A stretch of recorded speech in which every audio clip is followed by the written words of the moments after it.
Good morning, good afternoon, good evening, everyone. Thank you very much for joining us, for joining Pact at our panel discussion, Local Capacity Solutions for Sustainable Development. And just a couple of quick logistic moments. First, this session is being recorded. Also, before we start, I wanted to remind that we do have a simultaneous translation during this session, both for into French and Spanish. So please, if you need, choose the right channel. Also, we do have a Q&A section. You can find it on the bottom of the Zoom screen. So please leave your questions to panelists. We definitely will have time today during the session to take some of those.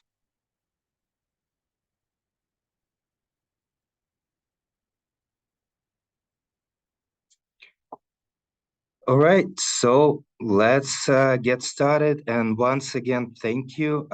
Thank you for joining us for this interesting discussion around local capacity development programs, local capacity strengthening service provision, which we are honored to lead today together with two of Pact's local partners from Colombia and Ukraine. For decades, Pact has worked with local communities and organizations to empower them to take ownership of their future. Today, we as an organization leveraging these approaches so that organizations play a significant role in strengthening capacity of their peers, serving as local mentors, serving as capacity development service providers, and contributing to the overall capacity development civil society agenda at national levels. As an organization that strives to move beyond anecdotal stories and output level achievements, we are working towards clearly articulating our theory of change, resulting in a greater impact of local organizations that they make in their target communities. And today we talk about the impact these organizations make in the capacity of civil society organizations and other stakeholders. For us, the path to localization was and remains to be around putting the power of knowledge back into the hands of local nonprofits, local governments, and community organizations, helping them lead the process of capacity development at their level. We see our role in catalyzing the work that happens on the ground, strengthening local partners' voice, local partners' empowerment, local ownership in design of capacity strengthening initiatives, and local leadership in their implementation. And this is fully aligned with USAID's local capacity strengthening policy that was launched a year ago and with the principles of this policy. Today, we have a chance to hear the stories from two of our local partners from Colombia and Ukraine. Stories that show two examples of how Pact approaches localization. We have Andriy Donets from Isar Yednanya, Ukrainian NGO that Pact worked with for more than 10 years, strengthening their capacity, transitioning them to direct funding, and transferring the Ukrainian national capacity development marketplace, ensuring a sustainable local cascaded approach to capacity strengthening. We will also hear from Carlos Gonzalez from Colombian NGO Macaya that demonstrates Pact's asset-based approach to capacity development, tapping into the existing on-the-ground technical expertise. Pact currently partners with Macaya at a consortium level on global USAID project Civil Society and Media, Strengthened Together and Advancing in New Directions, CSM stand, where Macaya, as a regional resource partners, significantly contributes to several buy-ins. Without further ado, let me hand it over to our guest speakers to introduce themselves and their organizations. Thank you, and Carlos, over to you. Thank you, Dima, and greetings to everyone who is joining this event. So Macaya we are a civil society organization based in Colombia, as Dima say, and we are working in 18 countries in Latin America and the Caribbean. So what we do at Macaya to strengthen capacity. So basically, our purpose, and we can go to the next slide, please. Our purpose is to create capabilities for social development, basically through cooperation, technology, and innovation. And we do that because we believe that every person in community and organization can have the knowledge and can have information. And once they have knowledge and information, they will have the opportunities for transforming themselves and for transforming their surroundings. So basically, our approach is that once people and organizations have knowledge and capabilities, they can transform, they can have access to opportunities, and they can transform themselves. So what we do, take us that, give us like the information that we work with two main type of beneficiaries. We work with people and communities, vulnerable people and vulnerable communities, helping them to learn how to use technology so they can solve their social gaps. But we also work with civil society organizations. That's the other type of beneficiaries that we have.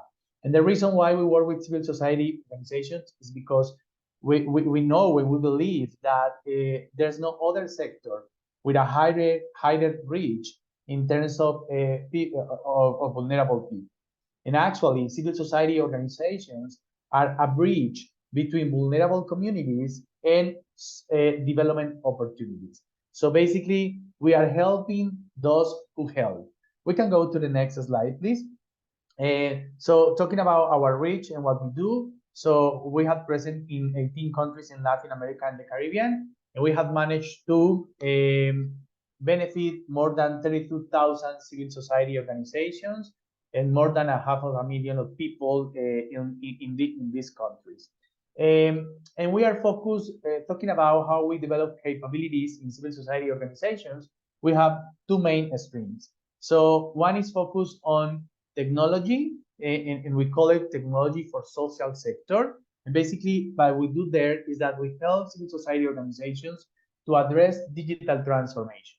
We help them to implement technology inside the organization, and we manage also to channel software donations to civil society organizations for about $12 million. And we do that with a program that we have with TechSoup, an organization based in United States. So that's one of our focus. And the other focus is on resources mobilization or fundraising support.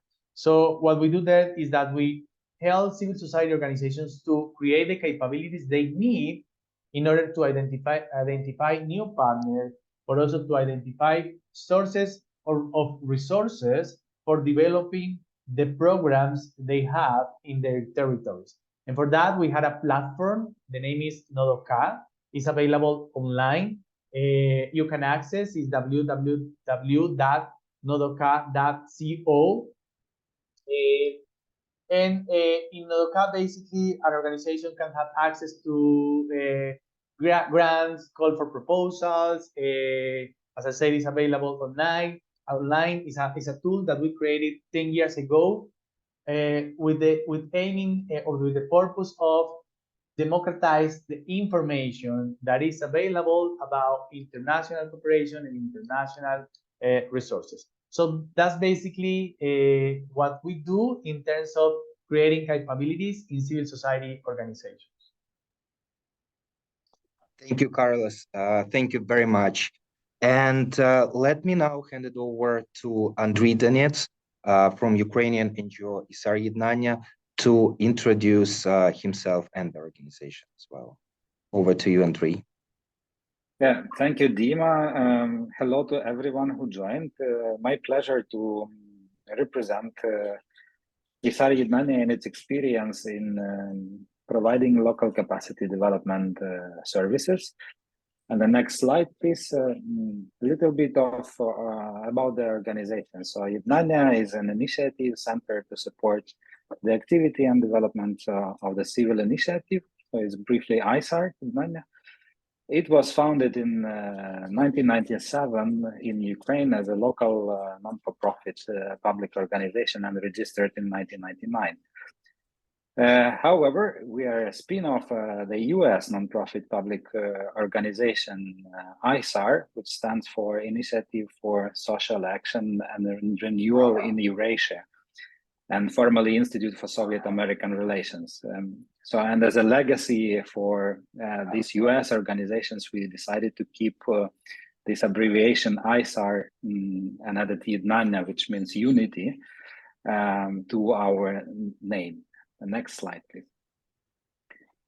And our mission today is inspiring for innovations and investing in agent of change in Ukraine. And we are achieving these missions through strengthening the organizational and institutional capacities of civil society organizations.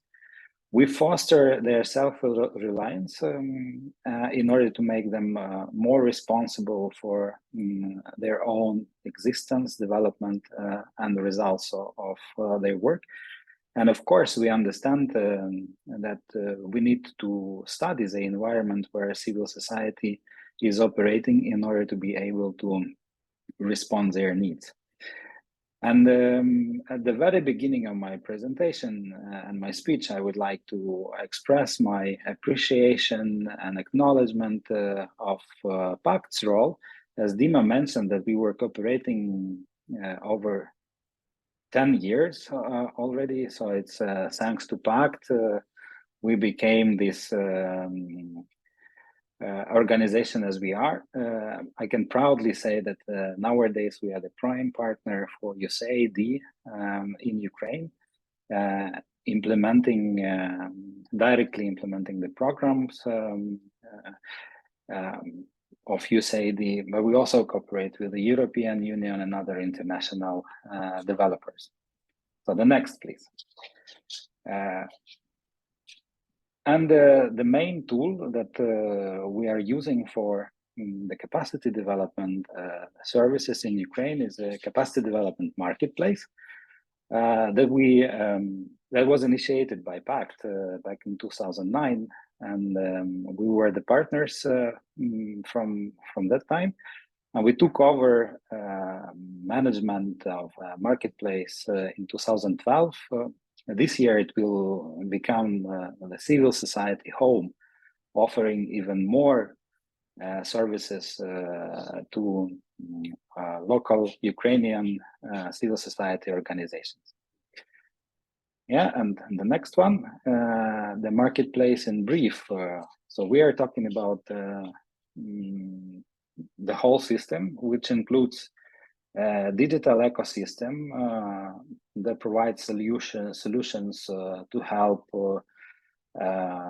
suppliers and civil society organizations to meet each other. So it's the place where supply meets demands in the field of organizational development of civil society organizations. Our digital solution also facilitates easier access to organizational development grants via Jednania's grant management system.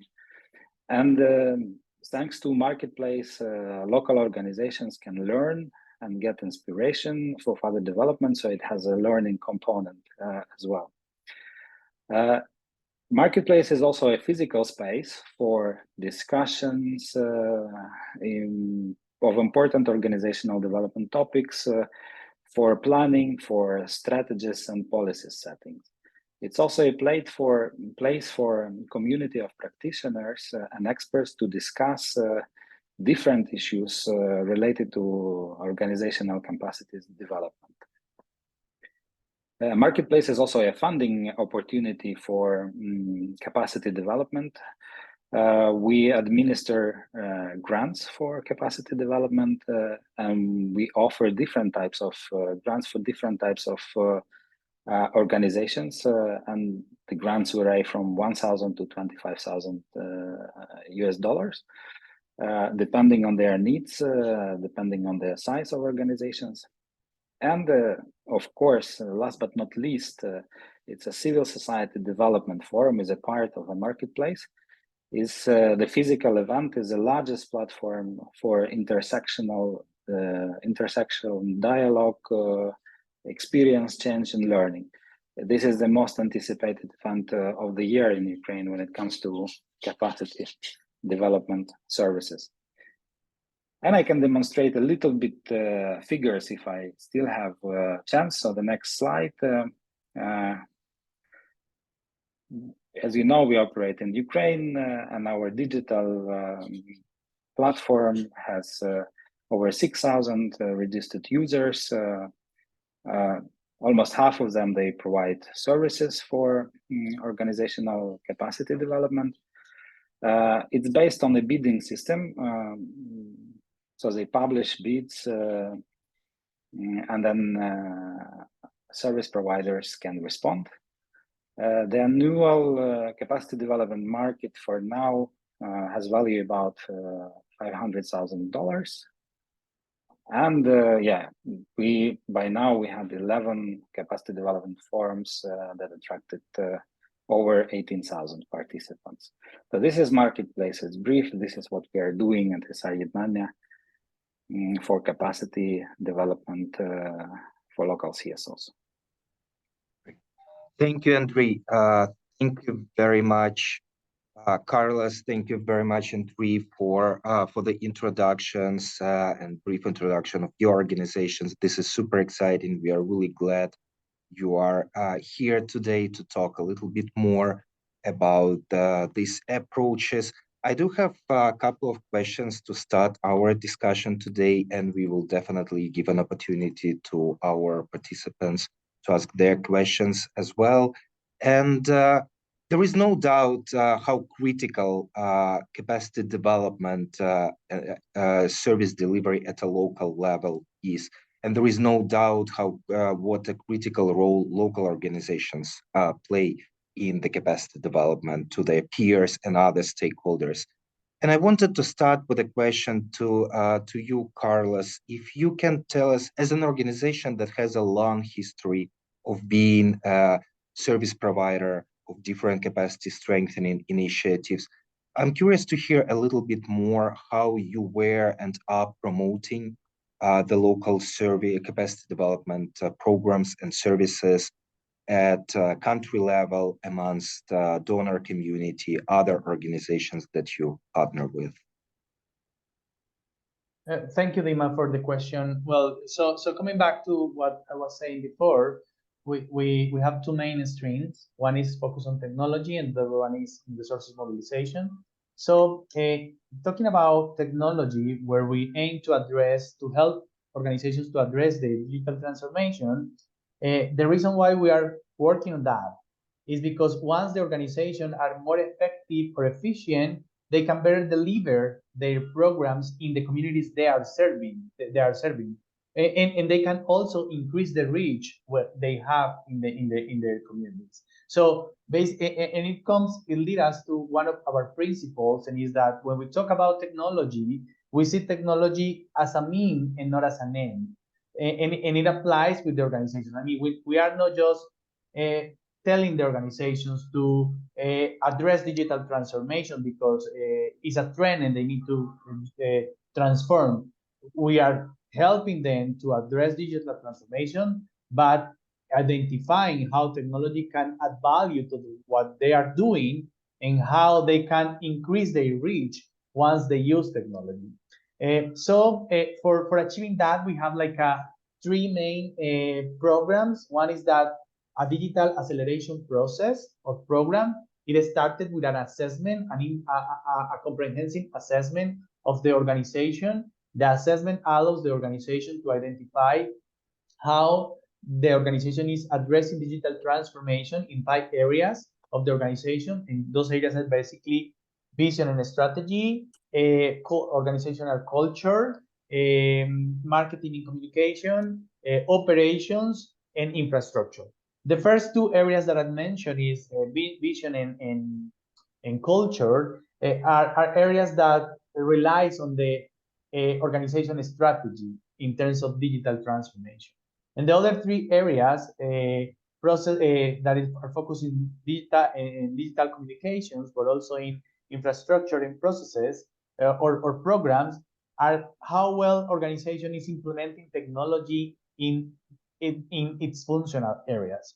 So regarding that assessment, we help the organizations to identify their gaps, and also we help them to identify how to overcome those gaps or how to solve the gaps that are identified in the assessment. The assessment actually is available online as well and is for free. So an organization can go there and assess itself and can actually do like a benchmark with other organizations in the sector and with other organizations in the country or in the region, so to identify how they are going. The other thing that we do is that we help the organization to implement technology so they can better deliver their social programs. So, for example, we help organizations to migrate to the cloud, or we help organizations to implement cybersecurity processes and cybersecurity policies so they can tackle the cybersecurity issue we are facing today in the world. But also we can help them to develop and implement digital marketing strategies, or to automate some of their processes so they can better deliver their programs. And the other part of this support is the software donation program that I mentioned, where they can have access to licenses for free or on a discount price. So that's our focus in technology, in digital transformation. And talking about resources mobilization, the reason why we work in that is that once the organization have access to several sources of resources, we manage that the organization do not depend on a single source. And it comes to the long-term sustainability of the organization. I mean, if an organization has the capacity to identify new partners, to identify new donors, to identify new sources of resources, so that organization will be able to deliver their programs in the territory, but also will be sustainable in long term. And our approach to manage that is that we have some training processes focus about what is international cooperation, how to prepare a proposal, how to identify new partners around the world, new donors, etc. We also had an advice process where organization can take an assessment as well. And that assessment identify how organization is prepared, how well organization is prepared for international cooperation. And we help the organization to define its international cooperation strategy. And the other thing we have is the platform that I mentioned at the beginning, which is Nodoka, where if you get to Nodoka today, for example, you will find 200 opportunities available for social development for about, let's say, $600 million. And if you go to the platform tomorrow, you will find, let's say, 210 opportunities for $500 million. So every day we are just updating the platform with the opportunities in terms of funding for organizations developing their programs. And in Nodoka, also in the platform, we have now more than 2,000 international cooperation institutions. I mean the founders, and there is also more than 8,000 civil society organizations based in Latin America and the Caribbean. So that directory itself is an opportunity for organizations and for international cooperators or founders to establish a network, or also to establish new contacts. So that's what that is linked to what we do and our approach according to what we do. And what I would like to highlight that we have 4 principles in our approach regarding these programs for enhancing capabilities in civil society organizations. So one of the principles is that all our programs are focused on develop capabilities. And what I mean with this is that they learn how to do it with us. It is successful for us if an organization do not need us after we work with that organization. So we train them so they can address themselves these topics. I mean, what I mean is that once we work with them in how to implement technology, organization will be able to continually doing that. So they don't need more for that case. The other principle is learning by doing, and it is all our training processes and our advice processes are focused on to be practical. We bring to the table our experience as a civil society organization, and from our experience, we teach the organization what we know about how to approach a new partner or how to implement a new technology. But the organization is working on that as well. So the organization is learning while is doing or is implementing the processes inside the organization. The other principle is that what we do is tailored to civil society organization needs. And when I talk about tailor, I'm talking about in two levels. I'm talking about the level of a social sector as a sector, and make emphasis in this because when we talk about digital transformation, there are a lot of trends about that, but we don't take all the trends. We focus on that what digital transformation means for this sector, so this sector can better deliver their programs and can increase their reach. And the other reason why we say we aim for this program to be tailored is that we tailor our programs according to civil society organization needs regarding its size or regarding its experience. So if we have an organization that is a small organization and is pretty basic, so the solutions we are implementing with that organization are solutions that are good for that organization. So depending on the size and also depending on the experience, we help the organization to implement the technology they need, but also to implement the strategies to identify new partners. And the fourth principle I already mentioned, but I would like to emphasize, and it is that for us, the technology is a mean and it's not an end. So that's basically our approach. Thank you, Carlos. And it's really very interesting on how technology, very interesting example of how technology can be successfully incorporated into locally led capacity strengthening initiatives, and continuing with the technology, but also going beyond. Andriy, capacity development marketplace in Ukraine proved to be a really effective approach for utilization of locally led capacity development services and activities. So my question to you is about the key to success. If you can share what was the key to success and what we need to keep in mind if we want to launch or roll it out, this approach wider beyond just one country. Yes, my pleasure to share. First of all, I will agree with Carlos that technology is not the aim; it's a mean to reach the aim, and it's a supplementary, because this is what we faced when we started to develop marketplace back in 2009. So we were looking for a nice technological solution, which was not really successful at the very beginning, because people didn't have the feel for feeling. They didn't feel the need for capacity development of their organization. Therefore, the first success factor that I would mention is a development of culture and market for organizational capacity building. So our task was, and the whole paradigm of capacity development services needed to be changed, because before we had before marketplace, we had this donor-driven approach when international donor would come and would say, look, in order to implement the project, you need to be able to do this and this and this. And then organizations would say, yes, okay, we agree.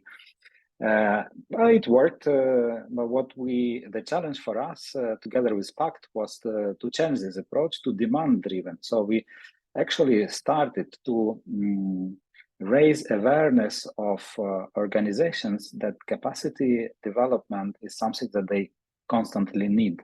It's not that something that people from outside would request from them, but the demand would come from inside of the organization. So that was the first success factor. When we started to invest time and resources into this awareness raising, into this cultivating the need for organizational development, when we provided the tools, as also Carlos mentioned, that this self-assessment tools, because they would see the gaps, they would see the needs of the organization. That then they would realize, yes, we need to develop this capacity in our organization. Then the second key success factor would be development and support in accessible and quality capacity development services.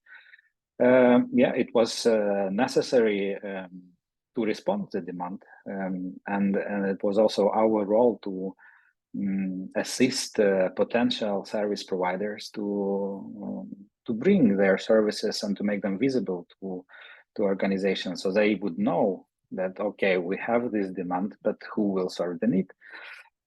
So developing the market for the services would be also a success factor. And then only then this digital solution was really helpful. So we were able to provide easy and quick access.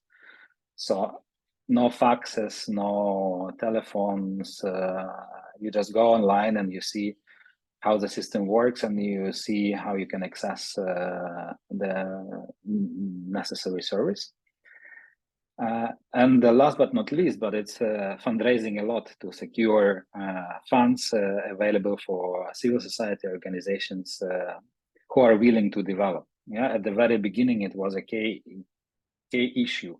So we would offer small grants for organizations that would say, okay, we need to develop this capacity in our NGO, but we don't have funding to cover the costs. So that marketplace would offer this package. So you identified your need, and then you can get some basic funding. It was not a lot. It was about between $1,000 to $1,500 to cover those needs. So they could basically pay the fees for the providers and the fees for, I don't know, conference room rent, some coffee break stuff. And then the next slide, please. A little bit more success factors. Yes, reliable and well-established local CSOs would help. Organizations are more open to discuss things with locals in a local language. And then thanks to Pact, USAID became this reliable and well-established local CSOs to coordinate and to manage the capacity development sphere in Ukraine. An interesting thing that political will and democracy and open market is needed. We tried to replicate marketplace in Belarus, but we unfortunately failed because their government was so restrictive to civil society organization, especially when it comes to foreign funding, that it was simply not possible to do. The next thing, it's investment in local service providers. Of course, we had organizations who could share their experience, but they were not positioning themselves as the organizations that can provide services to other organizations. So it took a while to develop this understanding also with experienced organizations to provide services. We also worked with business companies offering different types of services in the private sector. So we managed to bring them in. So CSOs also received access to the services that are that were provided to business. And finally, and it brings back us to making capacity building as a culture. It's to make capacity development as a trend, as a fashion, as a cool thing to do. So nowadays, most of the international donors, they have this capacity development component within their programs, but also local organizations, they are aware that if they want to succeed, if they want to get funding, if they want to compete with the others, they need to develop themselves. Yeah, and funds I already mentioned. So these are, to name the few. Thank you. Thank you very much, Andrei. I always have so many questions, and to Carlos and to Andrei, I always enjoy talking to you and listening to your experience. But I know that participants also have questions and might be interested in different aspects of the work that you're doing on the ground. So I'll pause with my questions, but just for a minute, and wanted to ask you some of the questions that participants were raising or sharing. And Carlos, a question to you and your experience working with and in Makaya as an organization that implements capacity strengthening programs and provides a lot of different type of technical assistance. What critical internal systems you would recommend focusing on when strengthening the organization as a service provider? What critical skill set organizations should have, such organization as Makaya, to be effective in providing different type of local capacity development programs? Well, from my experience, I will say that something that has helped us to be successful is that we are having the experience of what we are strengthening on.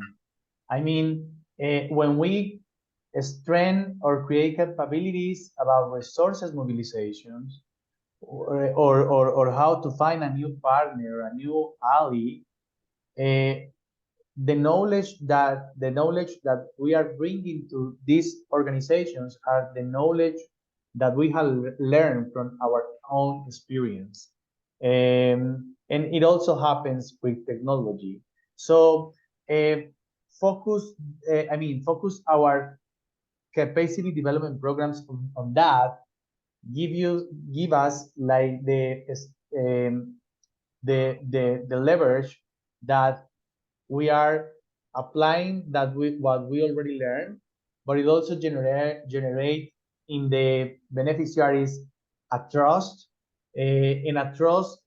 because is someone like me, in this case, another civil society organization, which is Makaya, someone like me helping me to address these two topics. I mean, digital transformation and resources mobilization. So I will say that just to wrap it up, that focus on your capabilities. I mean, what you know how to do. I mean, your knowledge, and strengthen that, and tailor that will be something really important to focus on. I mean, because to build those capabilities that then will allow you to work with other organizations in this case. Thank you very much, Carlos. And to continue with the internal systems and strengthening for service providers themselves, Andrei, there is a question about the quality assurance of the services that are provided through the capacity development marketplace.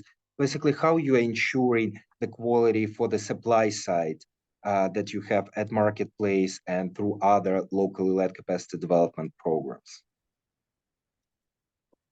Okay, thanks, Dima, for this question. This is the most common question that we ask ourselves already since 2009, and struggling to really provide and to supply CSOs with a good quality services. And first of all,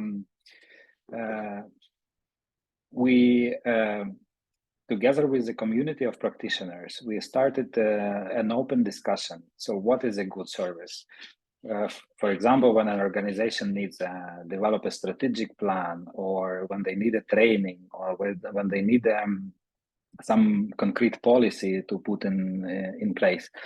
And thanks to these open discussions with service providers, we kind of developed a set of standard of good practices, how different types of services should look like. And we published it for civil society organizations. So nowadays, any organization, when they want a good service, they would have a checklist. Okay, let's see what this particular service provider is offering us. And they can simply tick the boxes. And if they see that they can tick most of the boxes, then this service can be of a good quality. The second thing is that we also introduced a verification process on the web platform. So it is, yes, it is open to to anyone who would like to provide a service. But then we also ask some proof or some confirmations from the providers that they are capable to do this. I don't know, certificates, reviews of the previous clients, description of their services, and if they can provide this, then they get this label verified. Yes, this is our responsibility to give this label to a provider. So then we kind of guarantee to the organizations that they will receive a good quality service. And the third thing, and this is evolving, this is a long-lasting story, that the market of capacity building services in Ukraine is becoming self-regulated market. So the community of service providers, they already know what is a good quality of service, so that they try to observe each other, and also to see who is providing decent quality services, who is providing good quality and great quality services. So it's also works like a word of mouth. So people know each other more or less, so they can provide references. So verification, open discussion, common standard setting, and also providing an opportunity to review each other. Mm-hmm. Thank you, Andrei. This is super helpful.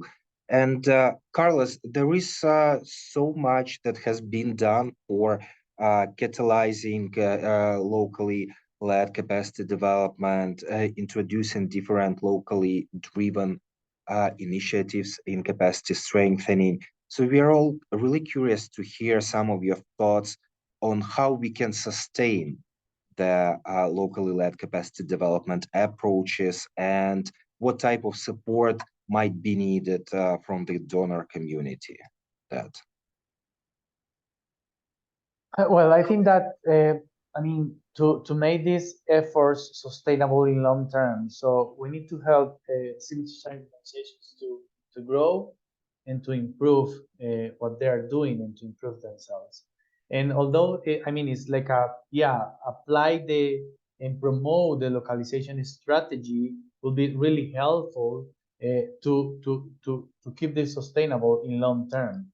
I mean, it also helps to develop local capacities, but it also contributes to programs and initiatives long-term sustainability. And one approach for doing that is how we can co-create programs with the civil society organizations that are in the territory. How international partners can co-create the programs with the organizations in the territory. So it basically helps the organizations to be like at the first point of contact for those programs, but it also helps to address the sustainability issue once the funding opportunities disappear.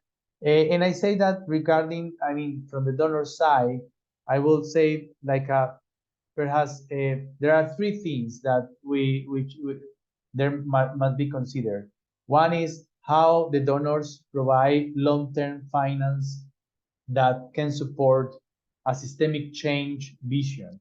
I mean, if we have like those long-term finance, so organizations, we can generate a social change, but also organizations can enhance their experience and their value proposition, which is also focused on the long-term sustainability of the organizations.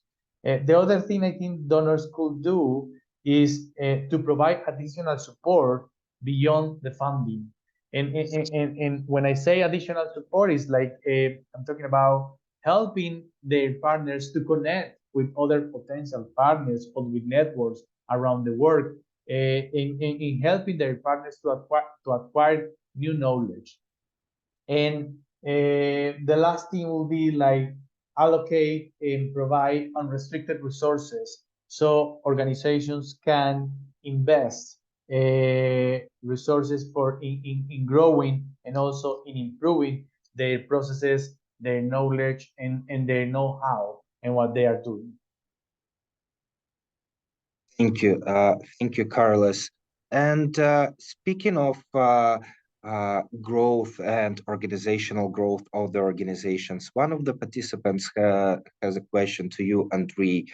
So, with the huge current humanitarian response in Ukraine due to a full-scale war, where different small CSOs are asked to significantly increase their budgets, increase their functions, what support your organization as a capacity development service provider provides to these organizations so they are able to deliver effectively and deliver efficiently and meet those higher expectations?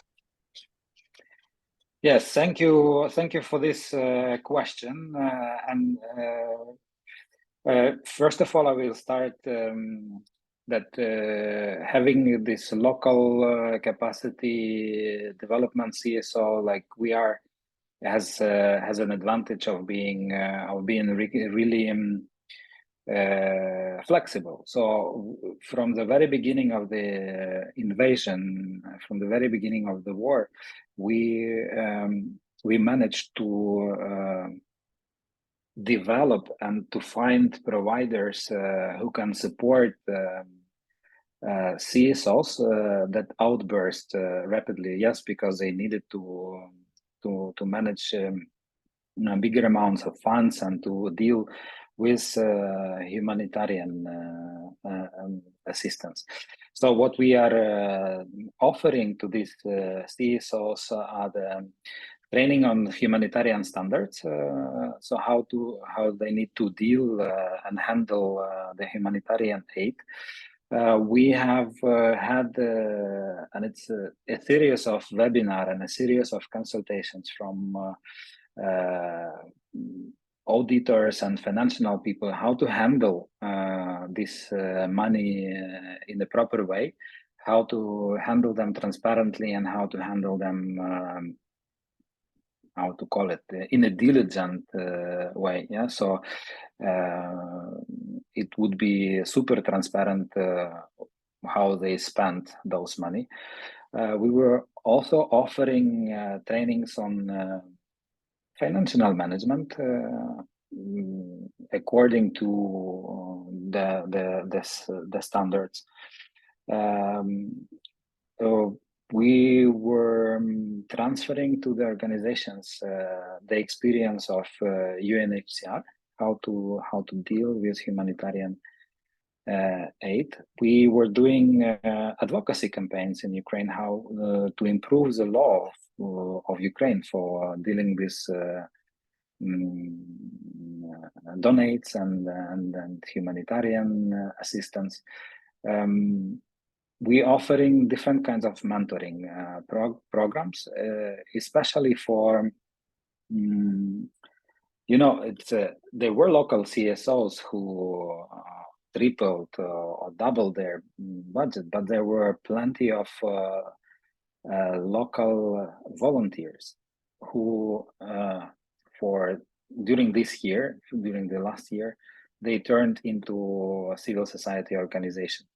So they started on the wave of this uprising of Ukrainians being volunteers. They wanted to do something. Now they already shaped themselves into organization. So we are helping them to understand better what issues they want to continue, what niche, what field of experience of activities they would take, and to continue working. So this is in brief. Yes, offering different kind of support services to those organizations.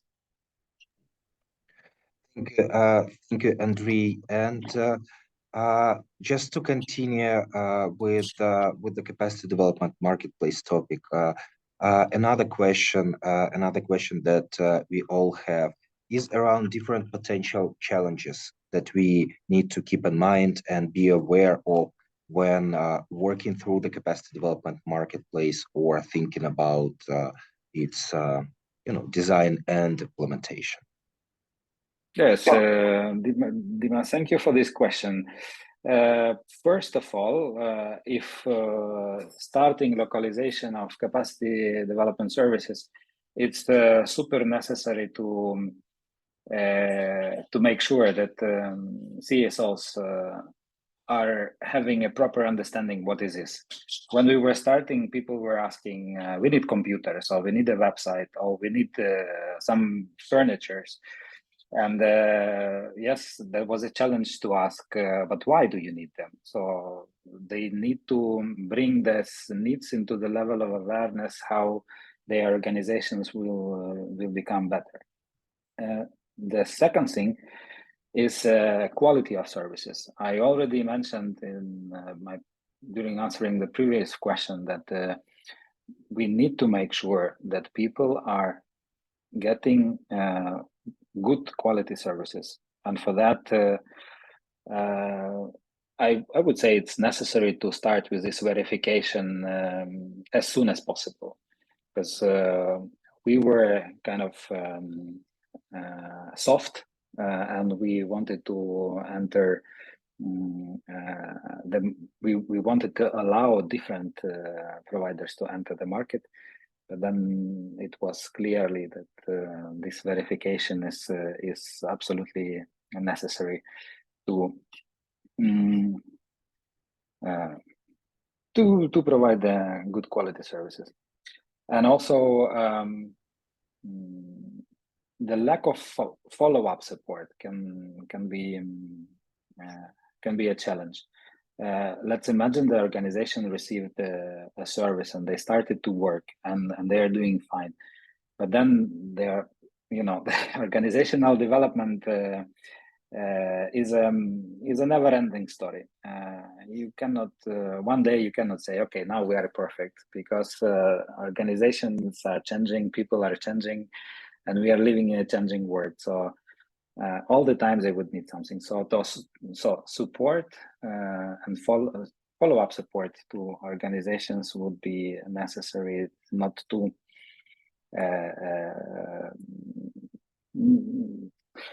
for organizations to be disappointed. And the last thing I would say, the challenge that is obvious to organizations, it's a delayed success. Organizational development doesn't happen in one day. Well, it can happen in 1 or 2 days, but then you will really see and feel the results in a while. So I would say the challenge is not to expect that today we have some intervention with an expert, with a service provider. Tomorrow we are doing fine. Yes, you will start changing, you will start doing fine. Some changes will start tomorrow, but some changes and awareness will be a little bit delayed. So that's it. Handing over to you. Thank you. Thank you, Andrei. Thank you very much for this great insights. And I thought I saw a hand raised, but looks like Okay. Carlos, I have a question to you, and we are getting to the end of our today's panel discussion. I wish we could have all the time in this world to talk more and discuss more this great topic.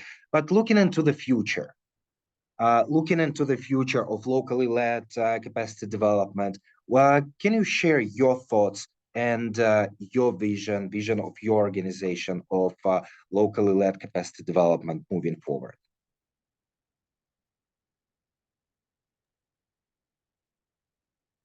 Well, we envision that, or thinking about capacity development, that really we managed to strengthen the civil society organizations in the territory, so they can really develop directly the programs in their territory, and they can have access to international donors for developing those programs.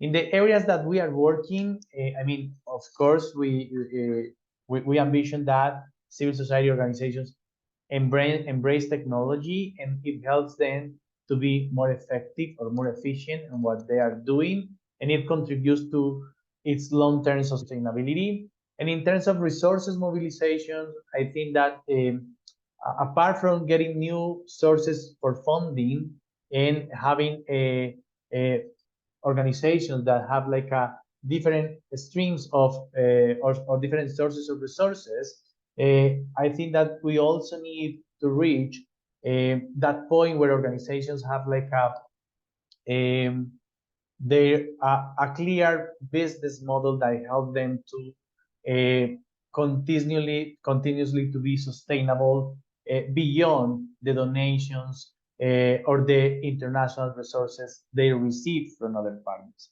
And they can reach that point if they leverage on their knowledge, their capacities, and they continually creating impact, but also bringing some services or benefits to the communities they are serving, but it also helps them to generate some their own resources.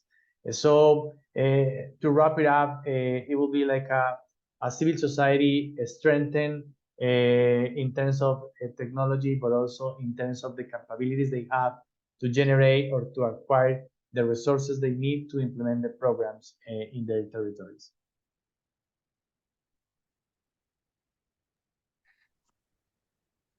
Thank you very much, Carlos. We are almost at the end of our panel discussion today. I want, first of all, to express my gratitude and thanks so much to you, Andrei, and to you, Carlos, for joining us today, for sharing the experiences from your organizations, your approaches to locally led capacity development. It is really exciting to see how all the locally led capacity development is moving forward. It's really exciting to see how the uh, principles from USAID's local capacity strengthening policy are implemented, and to hear the examples of the like real implementation of the policy and its principles. We as Pact, as an organizations, we are and will always be committed to support and strengthen local partners' voice, local partners' empowerment, and ownership of the capacity development work that is done globally and at a country level. And with that, I also want to thank USAID for the opportunity to have the panel discussion today, to hear stories and examples from our local partners, and for the overall platform that enables the discussions around the local capacity strengthening policy, its principles, and how it is implemented. I also want to thank all the participants for your participation in today's panel discussion, for your questions. And I definitely want to thank our wonderful interpreters who made it possible for those who were listening to a Spanish channel or to French channel to also be engaged into this discussion. Thank you very much, and hope to hear, see, talk to you soon. Thank you. Thank you. Bye, everyone. Thank you. Thank you. Bye bye.